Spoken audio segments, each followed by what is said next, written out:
আসসালামু আলাইকুম প্রিয় ভাই ও বোনেরা, আপনারা সবাই কেমন আছেন? আশা করি আল্লাহর অশেষ রহমতে ভালোই আছেন। আলহামদুলিল্লাহ, আমিও ভালো আছি। আজকে আমি আর একটা নতুন রান্না নিয়ে চলে আসলাম। আজকে আমি জালি শাক রান্না করব।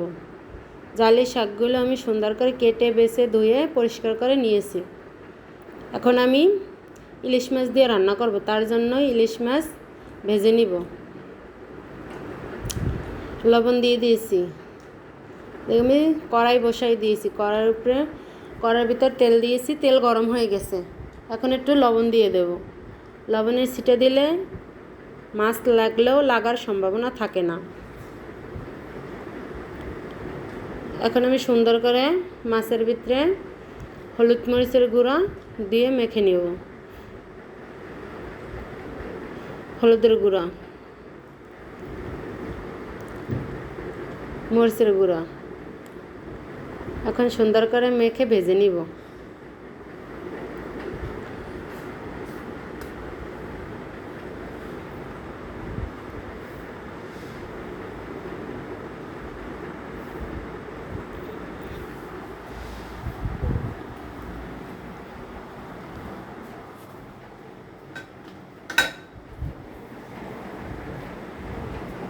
এখন আমি মাছগুলো সুন্দর করে ভেজে নেব।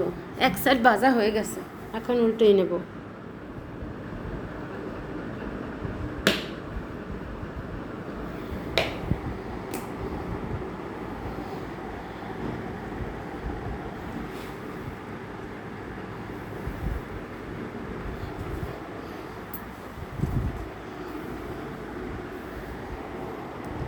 অন্য সাইডও ভাজা হয়ে গেছে। মাছগুলো এখন উঠিয়ে নেব।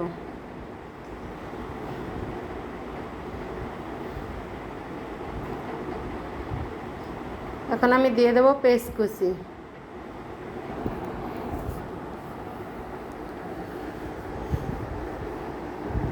পেঁয়াজ কুচি একটু নেড়ে চেড়ে এখন দিয়ে দেব লবণ, একটু পানি দিয়ে দেব, পেস্টটা পুড়ে যায়।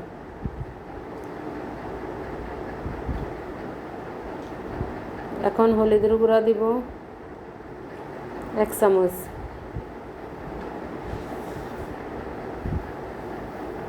মরিচের গুঁড়া আমি একটু বেশিই দেবো, একটু ঝাল ঝাল করে রান্না করব। আপনারা আপনাদের স্বাদ অনুযায়ী ঝাল দেবেন, যার যেরকমের পছন্দ।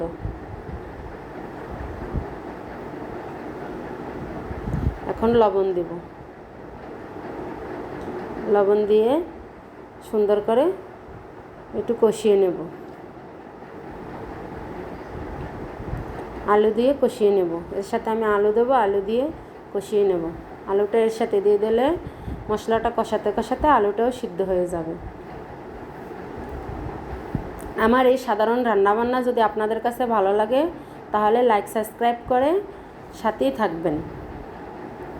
আর যে সকল ভাই বোনেরা আমার ভিডিওটি দেখে লাইক সাবস্ক্রাইব করেন তাদেরকে অসংখ্য অসংখ্য ধন্যবাদ।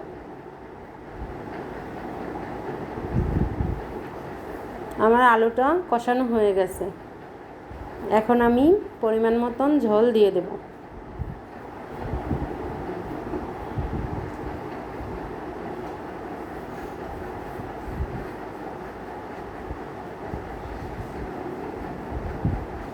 আলুটা কষাতে কষাতে অর্ধেকটা সিদ্ধ হয়ে গেছে।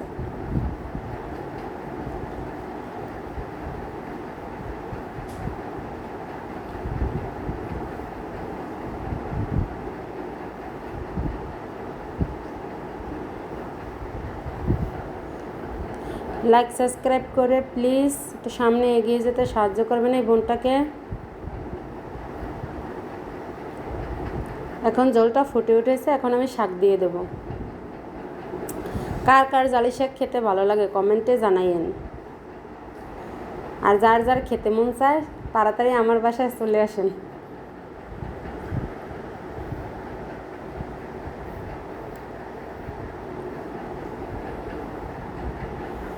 এই জালি শাকটা খুব দারুণ হয় খেতে, অনেক মজার শাক। এটা কম বেশি সবাই পছন্দ করে। কিন্তু এটা যদি ইলিশ মাছ দিয়ে রান্না করা হয় তবে অনেক মজা লাগে। শাকগুলো দিয়ে ঢাকনা দিয়ে একটু ফুটিয়ে নিয়েছি, দেখুন কতটা কমে গেছে। এখন সুন্দর করে নেড়ে ছেড়ে মিশিয়ে দিব। আর আলুটা তো সিদ্ধই হয়ে গেছে, এখন আমি আলুটা একটু ভেঙে মিশিয়ে দেব। আমার কাছে শাকের ভিতরে আলুটা ভেঙে দিলে একটু ভালো লাগে।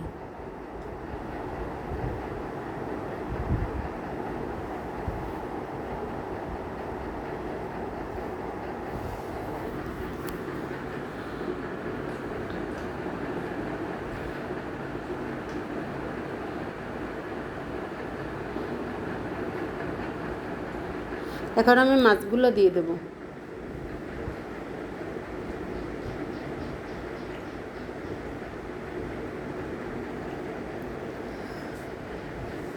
মাছগুলো দিয়ে ডেকে দেব সুন্দর করে। এখানে ঝোলটা টেনে গেছে, তাই আমি একটু ঝোল দিয়ে দিয়েছি, এটা ক্যামেরায় দেখানো হয় নাই। এই যে আমার শাকটা রান্না করা হয়ে গেছে।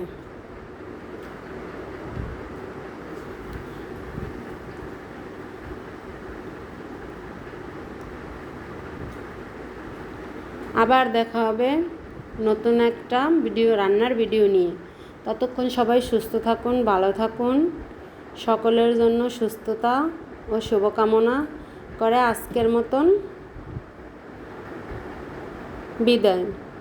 ততক্ষণ সবাই ভালো থাকেন, সুস্থ থাকেন, পরিবারের দিকে খেয়াল রাখুন, আমার জন্য দোয়া করেন। আল্লাহ হাফেজ।